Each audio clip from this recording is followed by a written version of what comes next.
Vamos lá, gente. Hoje a gente vai estar aí revendo alguns pontos sobre a questão da teologia bíblica do Antigo Testamento. Já está fazendo a leitura na perspectiva um pouco mais tradicional.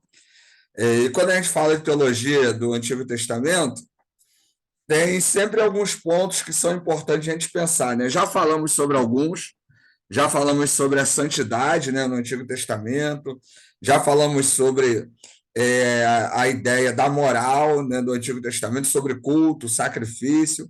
Na próxima aula, nós vamos falar sobre o mal, né, no Antigo Testamento. Volta e meia, numa aula ou outra, eu sempre comento com vocês sobre essa diferença, né, que a gente tem da mentalidade cristã para a mentalidade judaica em relação ao diabo, demônio, o inferno, né, maldade, o mal, né? Então, na próxima aula, a ideia é a gente conversar e apresentar um pouco dessas questões sobre como que o mal é visto na teologia do Antigo Testamento a partir de algumas perspectivas, né?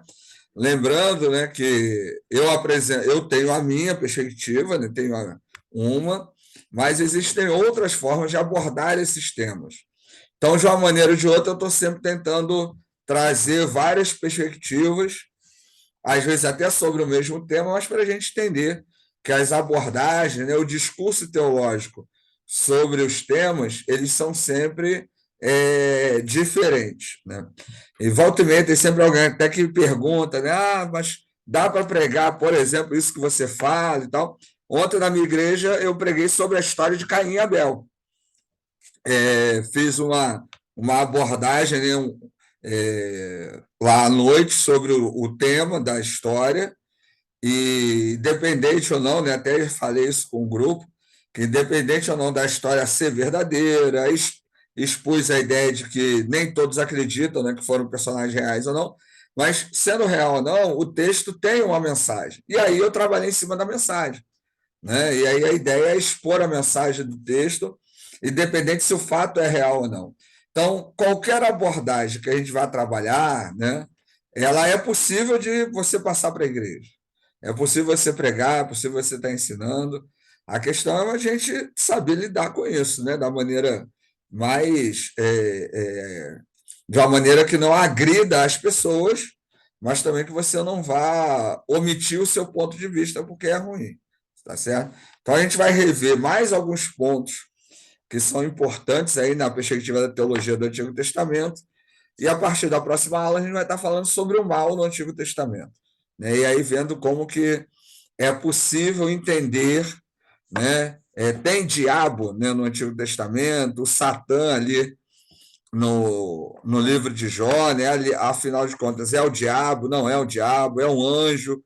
Ele foi convidado para a reunião no céu, ele pulou o muro, entrou de penetra, né? Como é que isso aí se deu? E aí, a partir da próxima aula, a gente vai conversar sobre isso. Então, hoje a gente vai rever aí alguns pontos, né, principais pontos da teologia bíblica aí no Antigo Testamento. Estão vendo aí, né, o slide aí? Está dando para ver? Sim, sim, professor. Então, beleza. Eu vou descendo aqui, a gente vai comentando e vai conversando aí sobre esses slides. Então, ó, o primeiro ponto aí que é importante quando falamos de teologia do Antigo Testamento é a questão da criação e da queda, né? A criação da humanidade ou do homem e a questão do pecado. Então, são pontos que pertencem à discussão da teologia do Antigo Testamento. E essas perspectivas, né, a maneira como você entende a criação e a queda vai depender muito, obviamente, da abordagem. Nas abordagens mais tradicionais, né, Deus criou o mundo, criou todas as coisas que habitam nele em 6 dias. Né? Então, o texto bíblico, tanto Gênesis 1 como Gênesis 2, eles seriam um relato, né, real aí do que aconteceu, né, de cada evento acontecido no ato da criação. Uma perspectiva mais crítica, essa questão da criação, ela seria realizada por Deus, mas o texto ele é uma maneira de apresentar, não como Deus criou, mas para dizer que Deus criou. E a forma como Deus criou não cabe ao texto responder. Mas o texto, na verdade, teria o objetivo de defender a ideia de que o Criador é Deus, e não que a ideia de como ele criou, certo? Entender isso é importante, porque vai depender muito também, porque isso vai influenciar a maneira como você vai ler o texto.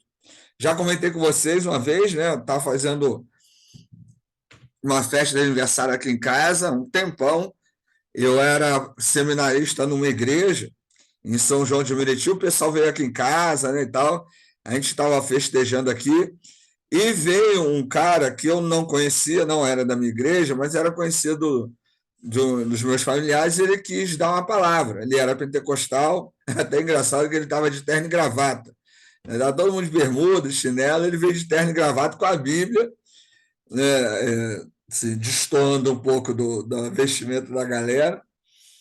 E aí ele falou, pregou, né, e usou o texto de Gênesis 1, e na pregação dele, eu lembro muito bem que ele falou, usou o texto da criação, e foi engraçado que o pessoal olhou para a minha cara, né, quando ele começou a ler o texto bíblico. Eu fiz cara de paisagem, obviamente, eu não vou maltratar o visitante. E aí ele leu o texto da criação, eu estava comemorando aniversário, né? Era uma coisa informal, mas a gente estava celebrando aniversário. Primeira pergunta que me veio à mente foi: o que ele vai tirar desse texto num culto de aniversário? E aí ele frisou no texto onde Deus cria a luz, né? Onde cria os luminares. E aí ele falou uma frase, que assim como Deus criou os luminares, que a minha vida seja iluminada pela graça de Deus. Eu agradeci, né? Realmente uma perspectiva bonita, mas obviamente não é isso que o texto quer dizer, né? E esse texto nem se aplicaria a um momento desse, né, de aniversário e tal, porque o texto não está falando sobre isso. Mas dependendo da abordagem, né, de quem lê o texto, você pode aplicar dessa maneira. Então, ele está errado. Não, a abordagem dele é diferente da minha, por exemplo, né, que não usaria um texto desse para um culto de aniversário. Então, dependendo da maneira como você vai entender a criação, você vai estar aplicando isso de diversas maneiras. No caso dele, ele aplicou, né, isso. Na perspectiva dele, o texto é literal, né, a aplicação ali, o texto fala, Deus realmente criou os luminares em 6 dias e depois descansou, né? E com isso ele vai fazendo as aplicações que ele acha necessário. Então, entender a criação, né, todos entendemos que foi Deus que criou. Agora, como o texto bíblico trata isso vai diferenciar de cada abordagem e vai influenciar na maneira como nós aplicamos isso na pregação, né? Então, esse aí é um exemplo. Sobre a queda, né, a questão do pecado, uma perspectiva que é muito comum é a questão do pecado original. O pecado original foi inventado na Idade Média, né? A ideia de que, uma vez que todos pecaram, uma vez que Adão e Eva pecou, então o pecado original de Adão e Eva fez com que toda a humanidade se tornasse pecadora. E aí o que é interessante disso? Essa é uma perspectiva doutrinária, né, tradicional, conservadora. Então, se você lê a ideia do texto do pecado nessa perspectiva conservadora, então todo mundo pecador por causa de Adão e Eva, e não por causa de suas consequências e escolhas. Aí vem os universalistas, né, correntes que acreditam que todos vão ser salvos. Por quê? Porque baseados lá no texto de Romanos, onde Paulo vai dizer que o segundo Adão, que é Cristo, a obra do segundo Adão, que é Cristo, é maior do que a obra do primeiro Adão. Então, se por Adão todos nós nos tornamos pecadores, por exemplo, eu não tive nada a ver com Adão, né?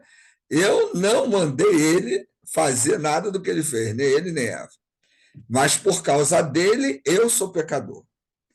Então, uma atitude de Adão tornou toda a humanidade pecadora. Então, já que Adão introduziu o pecado em todos nós, Cristo trouxe a salvação para todos nós. E isso independente ou não da gente tomar uma atitude. E aí, nessa perspectiva, que é uma perspectiva doutrinária, conservadora, né, tradicional, alguns, né, que defendem essa ideia de que todos vão ser salvos. Porque se a obra de Adão, se a obra de Cristo foi maior do que a obra de Adão, então o sacrifício de Jesus na cruz foi suficiente para salvar todo mundo. Se Adão trouxe o pecado para todo mundo, Jesus tornou todo mundo salvo, certo? Isso são perspectivas doutrinárias.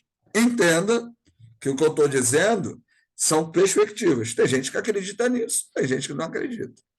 Mas o tema da criação e da queda, ele é importante quando a gente vai ler o Antigo Testamento, porque ele vai influenciar toda a nossa leitura, toda a nossa abordagem, toda a nossa maneira de aplicar esse texto ainda hoje. Então, usei esses exemplos para você ver como que, se eu entendo se esse texto é literal realmente, se ele é literal, então as abordagens vão ser abordagens, né, bem objetivas.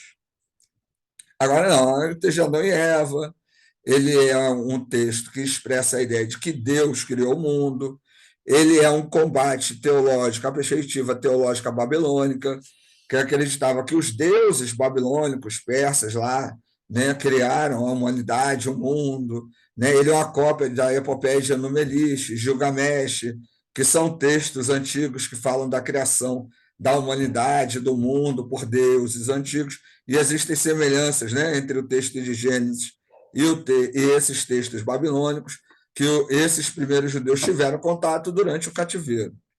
Então, nessa perspectiva crítica, você vai ver que, na verdade, o texto bíblico sobre a criação e a queda, ele é um combate teológico. É para dizer que Deus é o Deus verdadeiro. Né? O Deus Iavé é o Deus verdadeiro.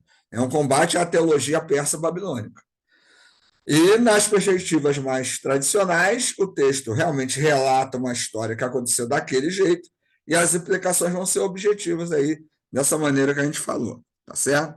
Então, esses são temas aí que fazem parte, né, importante quando falamos da teologia do Antigo Testamento. Nessa perspectiva aqui, né, as consequências da criação e da queda, a gente tem o pecado resultou de uma separação entre Deus e a humanidade, requerendo resgate por meio da morte sacrificial. Né? Nessa perspectiva, vai pegar. A gente viu, né, os tipos de sacrifício que são dados lá no Antigo Testamento, e Jesus Cristo seria esse último sacrifício remidor, né? Seria o último sacrifício expiatório. Então, através do sacrifício de Jesus, os nossos pecados foram expiados, certo? Beleza, gente? Dúvidas, perguntas? Está dando para entender até aqui? Alguma pergunta aí, alguma dúvida?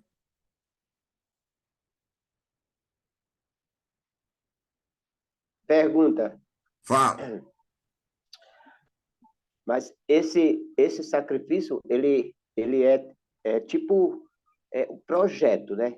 Foi projetado para você morrer na cruz e salvar a humanidade, mas que o processo continua, né? É um processo, eu entendo que seja um processo de nós cultivar, de nós guardar o processo, de nós sairmos fora do processo da salvação. Depende da sua linha teológica, Francisco. Sim, na minha linha teológica, eu entendo assim, que, por exemplo, uma pessoa não entendeu ainda o sacrifício de Jesus, vai. Ele não entendeu ainda o sacrifício, por que Jesus morreu na cruz. Então, eu entendi a sua palavra, quero dizer assim, eu entendi o que você falou, que mesmo sem ele entender o sacrifício na cruz, ele é salvo. Isso. Na perspectiva universalista, todos são salvos, independente ou não se aceitar ou tomar uma posição. Eu usei essa perspectiva como exemplo, tá certo? Sim, tá certo. É uma abordagem que, inclusive, está muito comum hoje em dia. Porque, por exemplo, você não tem mais pregações em que as pessoas falam sobre aceitar a Jesus. Se você reparar na maioria das pregações, na maioria dos cultos, a mensagem não é mais sobre a aceitação do evangelho. A mensagem tem a ver com autoajuda. As pessoas não vão mais para a igreja, por exemplo, para ter um encontro com Jesus Cristo. As pessoas vão para a igreja para ter uma vida melhor, para resolver problema, para arrumar um emprego, para ter uma estabilidade emocional. Não estou dizendo que a igreja não dê tudo isso, obviamente. Mas o papel principal da igreja é pregar o evangelho que salva através do nome de Cristo. Por que muitas pessoas não pregam mais isso hoje? Porque a ideia de muitos, até alguns repetem isso, até sem saber realmente suas origens, mas para muitos a ideia de inferno, de condenação ou salvação, isso é irrelevante, né? Ou até não existe. Então as pessoas não pregam mais. Então, dependendo da abordagem teológica do indivíduo, né, a gente hoje fugiu daquela dualidade arminianismo e calvinismo. Né? Hoje, você tem gente que não está nem aí para isso, para a salvação. A igreja é um centro de autoajuda e outros simplesmente vão seguindo a vida, como se fosse ali um ambiente social, né, de encontro, satisfação emocional. Então, depende da abordagem, tá certo? Então, o que eu quero deixar claro é que a teologia bíblica ela é feita, ela é um discurso, né? Cada um vai produzir o seu discurso, cada um vai produzir a sua ideia, e isso vai depender da abordagem de cada um. E aí eu usei esses exemplos para a gente ver como que um mesmo tema pode ser tratado de maneiras diferentes. Tá? Muito bom. Fala, Rosilene. Assim, professor, e também às vezes mesclam, né? Às vezes a gente acaba vendo que tem pregações armenianas, orações calvinas, ou vice-versa, é um mesclado. Não há uma linha doutrinária. Gente, é uma coisa, assim, vamos atirando, é incrível, né? É falta de conteúdo, né?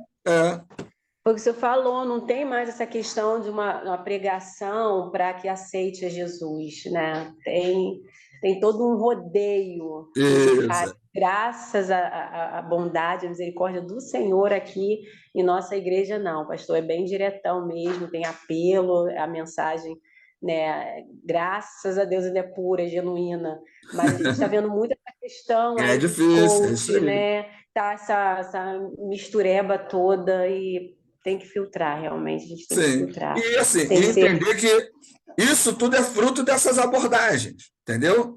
Então, aí cada um vai produzindo os seus conteúdos teológicos a partir dos seus conceitos.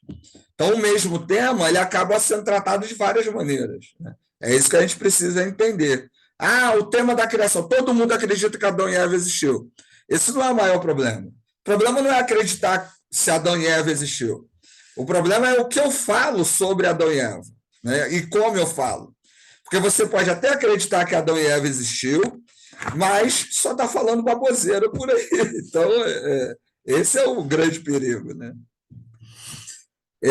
Vamos lá, Abraão e a promessa. Né? Esse é outro tema também muito presente, inclusive hoje, né?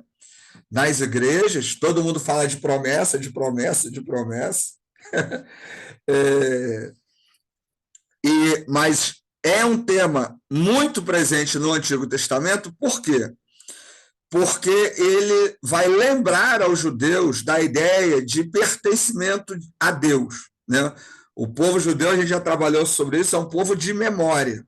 Então, algo que é uma característica forte deles é essa identidade com os pais fundadores, Abraão, Isaque e Jacó. Né? Então, a promessa que foi feita a Abraão é a promessa feita ao povo judeu. E eles se apegam a isso. Uma vez eu estava dando uma palestra, falando sobre temas, né, do Antigo Testamento, temas da Bíblia. Aí eu falei que é um engano o cristão hoje falar que é filho da promessa de Abraão. Porque se o cristão não for judeu, de nascença, né, de família judia, a promessa de Abraão não é para ele. Porque a promessa de Abraão é para o judeu. E se você não é judeu e não é o Abraão lá que Deus falou, a promessa não é para você. Né? Aí o pessoal ficou meio assim, meio desconcertado, né, tal, porque o cristão lê esses textos sobre a promessa de Abraão, fala, Deus é um Deus de promessa. Que promessa? O que Deus te prometeu?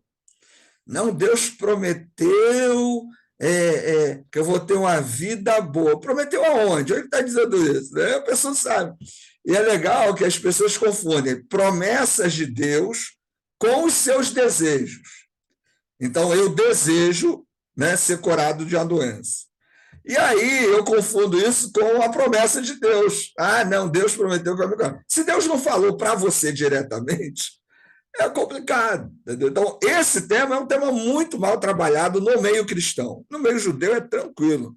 O judeu tem plena consciência da ideia de pertencimento, de povo, né, a terra que foi dada a ele e tal. Agora, os cristãos fazem uma bagunça com esse tema, que é muito interessante. Fala, Cristiano.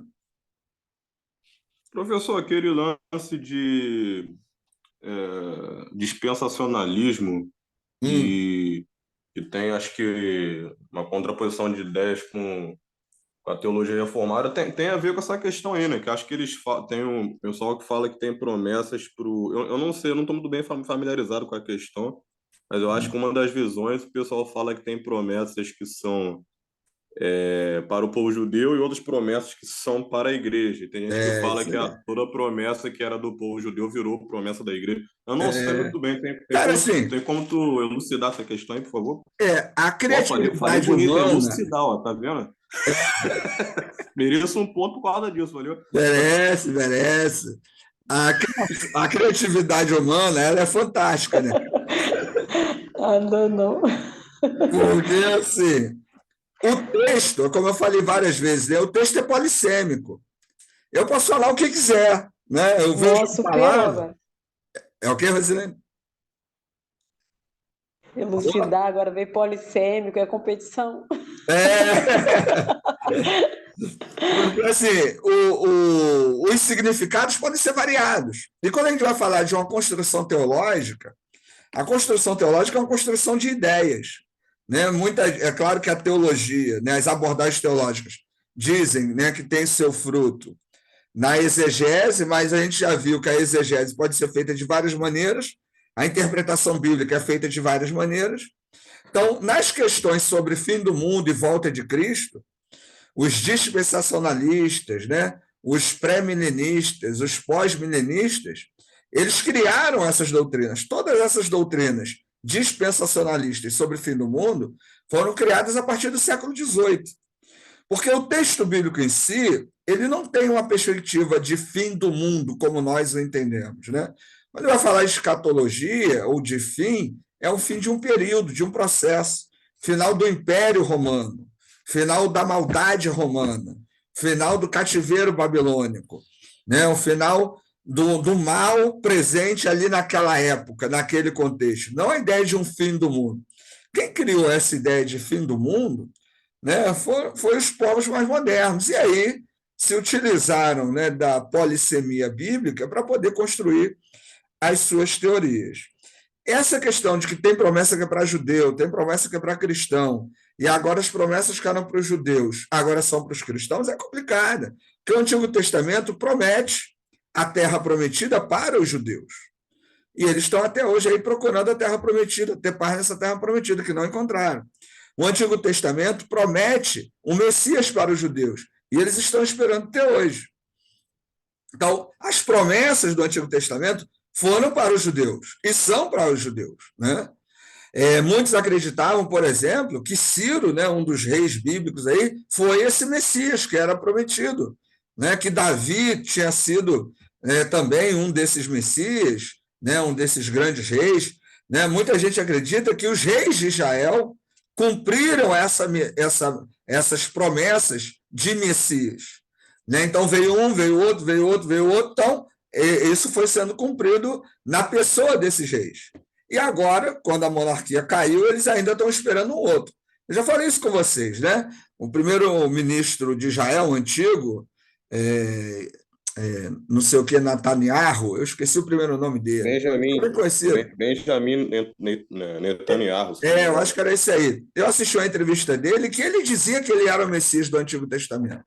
Ele estava dando uma entrevista para um jornal lá de Israel e ele dizia que ele era o Messias prometido, que ele tinha condições de unificar Israel e de trazer paz para Israel.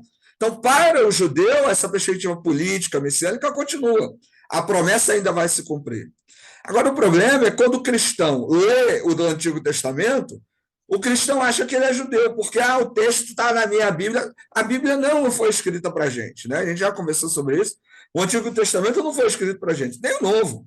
O Novo Testamento foi escrito para o primeiro século, não para o século XXI. Então, o que eu diria que seria uma promessa para o cristão? Por exemplo, a promessa do Espírito Santo. Foi a promessa que aconteceu, que se cumpriu. Jesus prometeu que viria o Consolador. Ele veio, está aí. Jesus prometeu que iria voltar. Ele não veio ainda, né? Então, vai acontecer ainda. Então, esses ditos no Novo Testamento, que tem ligação com a igreja e com, né, a doutrina cristã, nessas perspectivas, né? Então, a gente, por exemplo, tem duas promessas aí que estão aí, ó, né, da volta de Cristo, que ainda não aconteceu, e da presença do Espírito Santo. Então, existem promessas que são para um ambiente cristão? Sim, né? Mas essas estão expressas no Novo Testamento. As do Antigo Testamento, gente, não tem nada a ver com cristão. Agora, estou dizendo isso numa abordagem mais crítica. Numa temática mais fundamentalista, conservadora, o cara vai fazer uma reunião de todos esses textos da Bíblia e vai dizer que tudo isso agora pertence à igreja. E aí eu acho que é um problema seríssimo, que tem coisas ali que está muito fora do contexto, inclusive, né? Então não dá para encaixar isso e dizer que é para os cristãos. Na perspectiva, né, nas perspectivas sobre o fim do mundo, né, nas perspectivas escatológicas, entenda que essa área da teologia sistemática ela é fruto de um discurso teológico. A teologia sistemática ela é uma construção teológica, onde os autores, baseados na interpretação bíblica, sociológica e filosófica, constroem as suas ideias. Os próprios conceitos de arminianismo e calvinismo são construções teológicas, mas nós não temos ideias diretas da Bíblia. Nós temos inferências e interpretações de textos bíblicos salpicados e diversos sobre esses temas.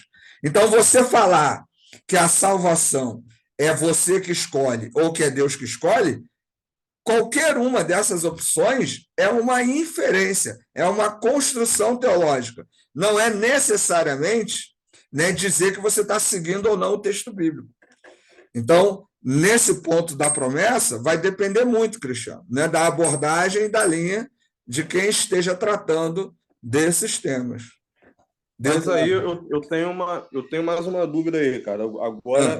Agora eu vou botar minha ignorância para fora mesmo. Eu vou perguntar sobre isso. Vai devagar, Cristiano, vai devagar. Eu também depois quero passar uma vergonha aqui, professor. Passar uma vergonha é ótimo. Vamos embora, a gente está junto. Fala aí. Fala aí que está acabando o tempo aqui dessa primeira etapa. Fala aí para a gente. É porque, assim, isso que eu vou falar não é científico, não tem tal, é só observação da realidade mesmo. Porque, assim, o pessoal fala sobre o povo judeu até hoje, porque, assim, a meu ver, é verdade mesmo. O que acontece com o judeu? Todo lugar que ele chega, ele fica rico mesmo. Tipo assim, eu não sei o que acontece, que eles chegam num lugar e tem muita gente que atribui isso justamente às promessas do Antigo Testamento. Aí eu já, falando sério mesmo, Ricardo, eu não sei. Porque, você conhece algum judeu? Na realidade, parece mesmo que onde o judeu chega, ele... Você conhece algum judeu? Não, exatamente. Então, exatamente. Olha só, vou te falar o seguinte.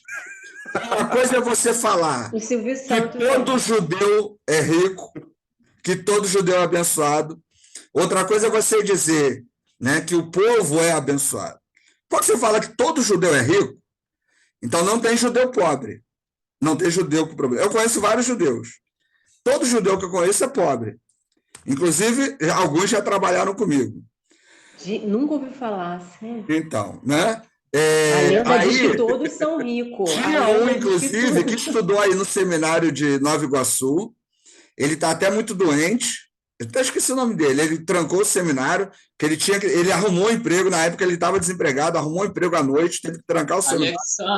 Alexander, né? Extremamente inteligente. Era ótima a aula com ele, porque assim, ele dava detalhes, dava, né, às vezes trazia uma contribuição a partir da perspectiva judaica. Mas o cara é pobre, o cara tinha que correr atrás. E eu zoava ele pra caramba, que eu falava justamente com ele. Falei, cara, você é fruto da promessa. Você é filho de Abraão. Por que você está nessa pindaíba? Eu falo a verdade, você está em pecado. Você fez alguma coisa. Você desonrou o teu Deus. Porque você, como que você, judeu, é pobre? Ele, pô, Ricardo, fica zoando não e tal, não sei o que, sei lá. Porque a gente ficava brincando muito com essa ideia, né? E assim, e era muito legal a troca de ideia com eles, que era justamente desmistificar esses conceitos. Que sabe o que é interessante? Quem diz é o cristão. Principalmente esses cristãos pilantras aí ligados à teologia da prosperidade. Ah, que o judeu é rico, é porque é filho da promessa. E não sei. Ainda que o judeu fosse rico, gente, ainda que fosse. E daí? Assim, o que eu vou fazer? Eu tenho que me tornar judeu para ficar rico? É isso? É essa a ideia, né? Ainda que fosse isso, né? Ó, se você for judeu, você vai se tornar rico. Ah, então vou me converter ao judaísmo e vou ficar rico, né? Ainda que eu fosse isso. Não, não é essa a proposta. Mas, assim, esse conceito, né, essa teoria de que todo lugar que o judeu pisa, né, ele fica rico, é um mito, né? É um mito, é uma construção aí que foi criada, inclusive, pelos cristãos, aí, pela maioria do pessoal cristão. Está acabando o tempo, vamos voltar no mesmo link e aí a gente continua, tá? Aí depois a Rosane faz aí a pergunta dele. Eu termino a ideia e a Rosane faz a pergunta dela. Mesmo link aí, gente. É dela.